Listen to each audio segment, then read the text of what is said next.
Welcome to the first ever edition of Inside the Hoops.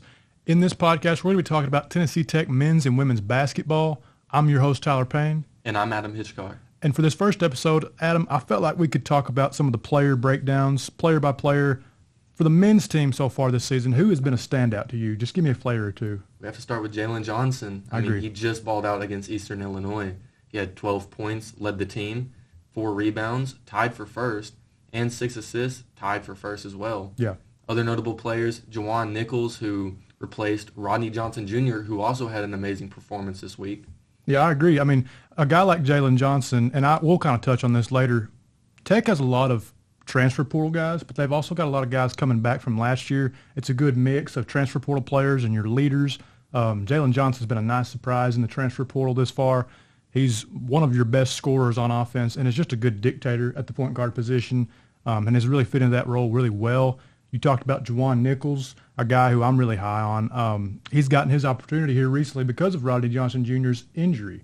And what they've gotten from that is Juwan Nichols can play basketball. He's just a sophomore, so kind of a young player, but he's emerged as the season's gone on, and now he's in the starting lineup, which is huge. And they've also got Rodney Johnson Jr. still on the team, of course, but it's nice to have both of those guys if you need them. Oh, yeah. Johnson Jr. he's playing well coming off the bench. I mean, I'm sure he would like to be in the starting lineup. Of course. But he's still getting good minutes off of the bench, and he's playing well as a six-man. Yeah. I don't know that you can really complain. He's still getting his stats, still getting his minutes. It's just that he's not in that starting lineup because Juwan Nichols is playing so well. Yeah, and that's the thing about it. If you're Coach Pelfrey, you have to look at it like this. Why change success, right? Like, why would you fix something that's not broke? It's working. Rodney coming off the bench and Juwan being in the starting lineup, I wouldn't change a thing. I would just keep it rolling. Yeah. It's not a bad thing to be the sixth man, especially at this, we're playing D1 basketball here. This isn't an ego contest. This is you have to win as a team. Yeah. It requires sacrifice. Being that sixth man, it takes a lot of sacrifice, but he's doing it for the team and he's playing well doing it. I agree. That it shows the senior leadership. You know what I mean? It shows a selfless player who's willing to take that step back in terms of a role. But his minutes are still up there, right? I mean, in terms of minutes, he's still getting to play. So that's not an issue at all. But he's just having to split it a little bit more with Juwan Nichols. But for the team as a whole, they look better to me with Nichols out there and Rodney Johnson as well, both being a factor instead of just Rodney doing it all at that position. Rodney, though, going back to him, he can kind of do it all. Right, he can score inside. He can score from three-point range, and he's a good defender too. He gets a lot of rebounds, a lot of blocks. So, just a really overall good player for Tech. Yeah, him and Rodney Johnson Jr. and Juwan Nichols both playing well-rounded basketball for the team. Both are being crucial role players. We have Jalen Johnson. He's obviously carrying the load, not against any of the other players. Yep. But he's our guard. He's our starting guard. He's doing it all. He's kind of like Russell Westbrook without the triple-double. Right. Well, yeah. I mean, I know Jalen's your guy, so I know you're going to be high on him all year. So I'm glad you were able to talk about him a little bit. Juwan, going back to him, he's not going to step out and shoot a three. You're not going to say that from Juwan Nichols like you will with Rodney. But inside scoring, he's probably the best inside scorer that we have, or one of the best inside scorers that we have, just because of his pure strength. And he just knows where the ball is. He's a good rebounder. He's got a good eye for the ball. So it's nice for him to take that step up. It's really helped Tennessee Tech's basketball team as a whole. Yeah, you always want to have that big guy down low. It's important to have someone like that, especially with a team that likes to play small ball. Exactly. Yeah, that's a good point. I mean, Tech does have to play a little bit of small ball, and I saw that firsthand when I went to Vanderbilt. I was at the Vanderbilt game. I was covering that game, and the small ball lineup hurt Tennessee Tech a little bit. They hit some of their threes in the first half, but the shots weren't really falling in the second, and Vanderbilt started kind of getting away from them because of that. They relied on the three-point shot in that game because their guys are just so much taller than we are. But as conference play has gone on, the small ball lineup's not been too terrible. Like it's worked at times, because in terms of personnel, Tech has a lot of good guards, right? Mm-hmm. You got guys like Jalen Johnson, like we've already mentioned. Matthew Sells, who we'll get into a little bit later, has really come on here lately. And you've got Ray Glasgow, who will come off the bench every now and then, and sometimes he'll start, another transfer guy. And you've also got Kyle Layton, a familiar face who's a really good player as well. Yeah.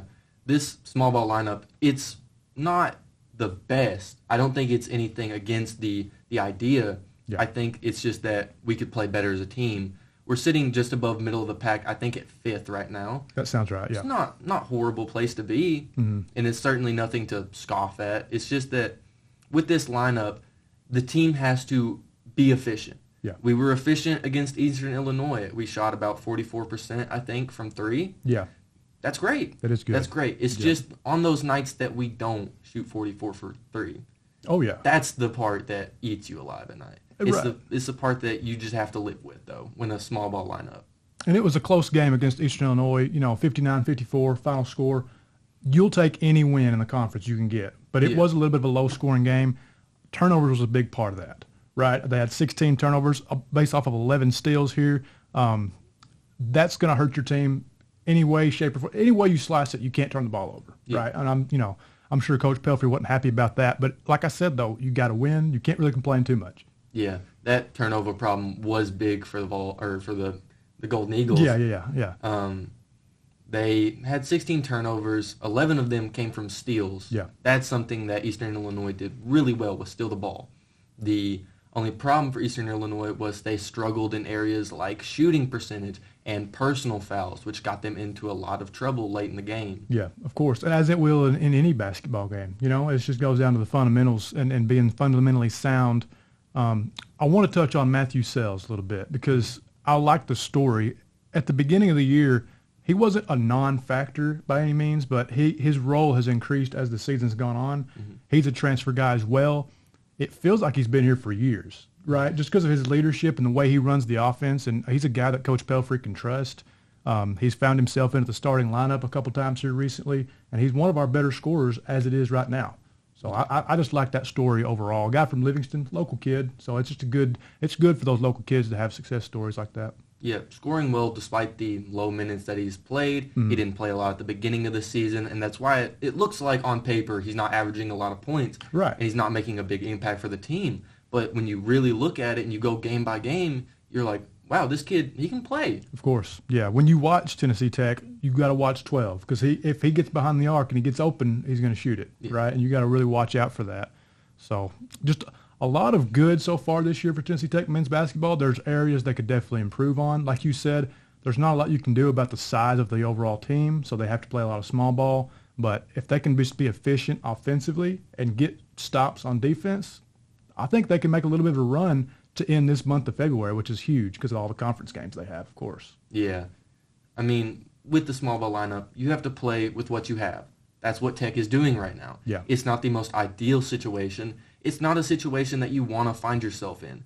We all wish we had talent like these SEC schools. Of course. But we don't. We play in the Ohio Valley Conference. Great conference. Yeah. But we just don't have the kind of size that we need for this team to play a more traditional style of basketball. Mm-hmm. We're having to play small ball, which is, I've always seen it as kind of a gamble. We've seen it from the Houston Rockets back a few years ago. We know that it can work and it can get you far, but eventually that luck runs out. It's just, will this luck run out for the Golden Eagles? Yeah, I agree. I agree with what you said. There's a good example about the Rockets a few years back. Tennessee Tech, they're going to be, at the time of this recording, they're going to be playing on the road tomorrow night, which is on Thursday, at Little Rock. Yeah. So that'll be a big game. I think Little Rock's pretty good in terms of record, conference record and stuff. So that'll be a tough game for Tennessee Tech. If they can get a win right there, that'll be a pretty good statement, as well as on the road this Saturday at SEMO. So that'd be Southeast Missouri. So a couple of big games coming up for the Tennessee Tech men's basketball squad. Yeah. So. With all the games coming up right now, it'll be interesting to watch, to see how far they can go and how far they can push themselves. They're sitting at 5th right now. Yep.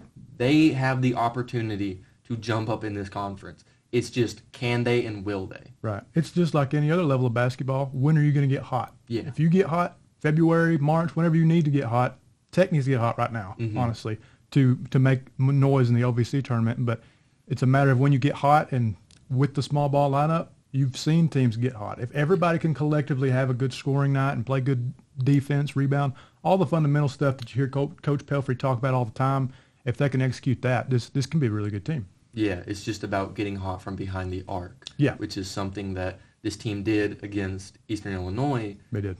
will they do it against Little Rock? Yeah, that's the question.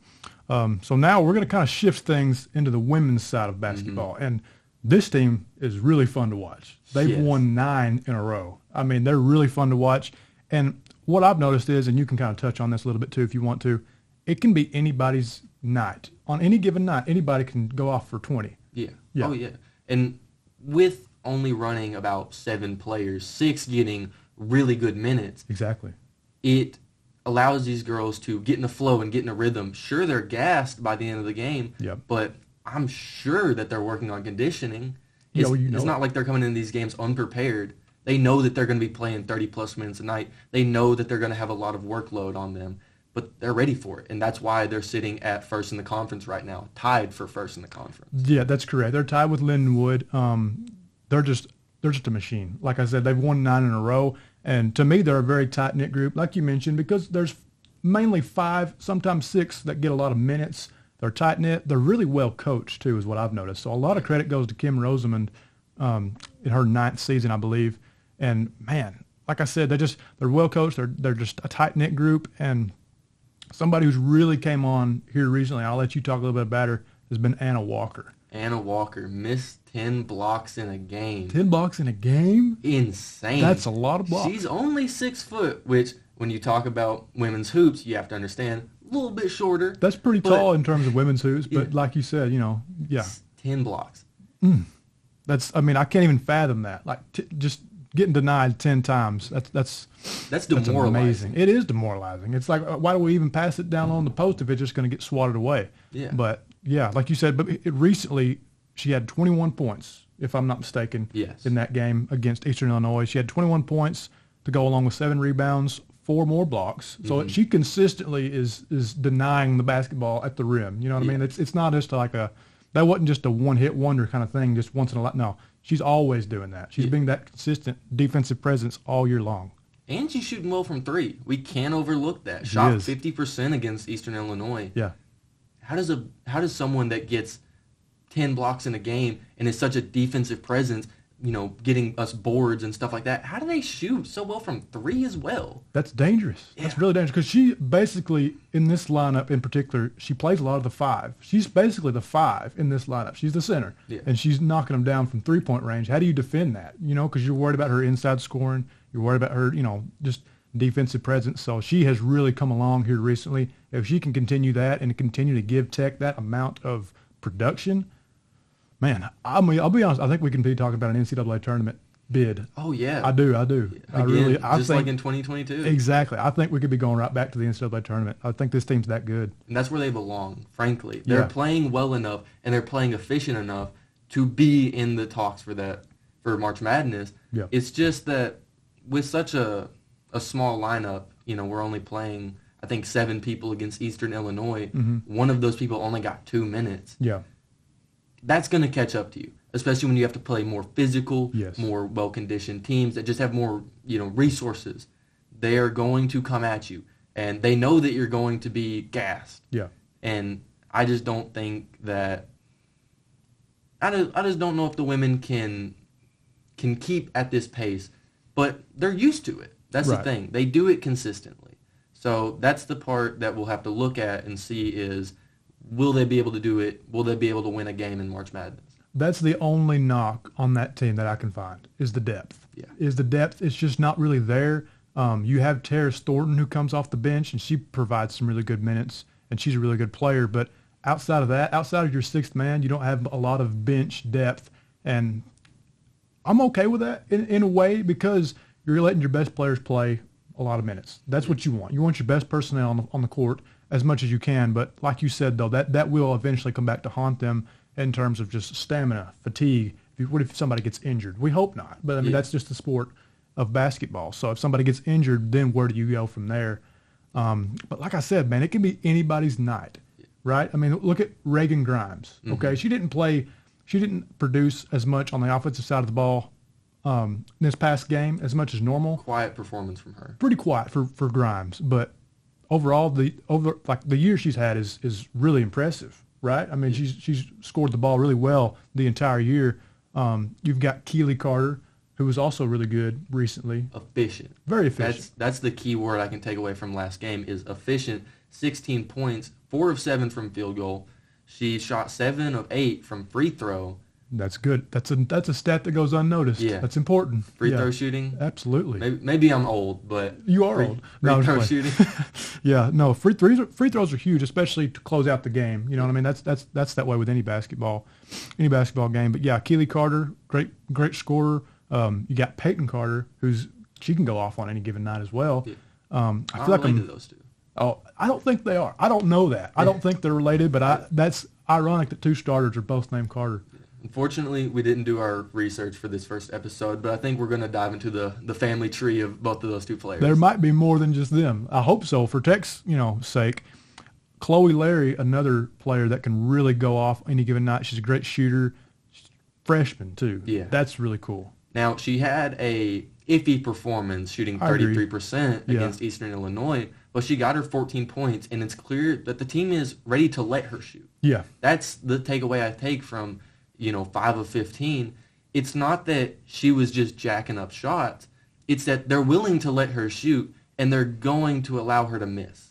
They're not going to let her, missing a few shots take away from what she can do. Yeah. I mean, when you have a player with her kind of talent level, if she was to get in a shooting funk, you want her to keep shooting. You just want her to keep shooting because she's that good, And for her to be a freshman is just outrageous. That's awesome. So it just goes back to show you how much talent's on this team. They're kind of like the men's team. They have some transfer players that are really good. They got some girls from the high school ranks like Chloe Larry that are good players. And you've got a lot of leadership on this team, it seems like, from girls like Anna Walker and Reagan Grimes. I think when we draw a comparison between the two teams, I think the men team has a lot more potential for each individual guy to go off any individual night. The talent's a little bit more spread out for the men's team. It is. For the women's team, we have about 6 girls who are really good. Yeah.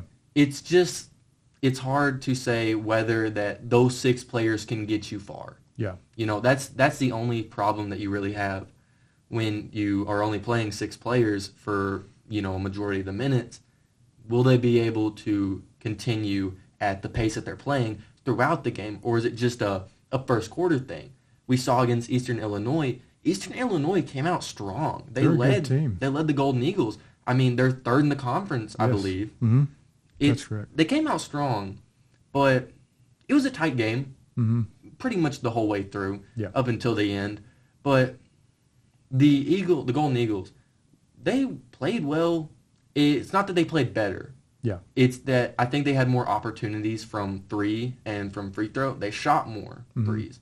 It's just about they had more opportunities. Yeah. No, I agree with that. I mean, it's like the game of basketball. How can you create those opportunities for yourself? Yeah. And good teams can find ways to do that. And this Tech girls team is good. They're a good team. Oh, yeah. I'm high on this team. I truly believe it when I say if they continue at the pace they're at, like you said, they will be in the NCAA tournament when it's all said and done. Maybe we're biased because of the school we go to. Maybe. But we believe in this team. Yeah. I'm not going to stop believing in them just because they're playing only 6 people. I'm not going to stop believing in them because they did have a iffy shooting night against Eastern Illinois. They did.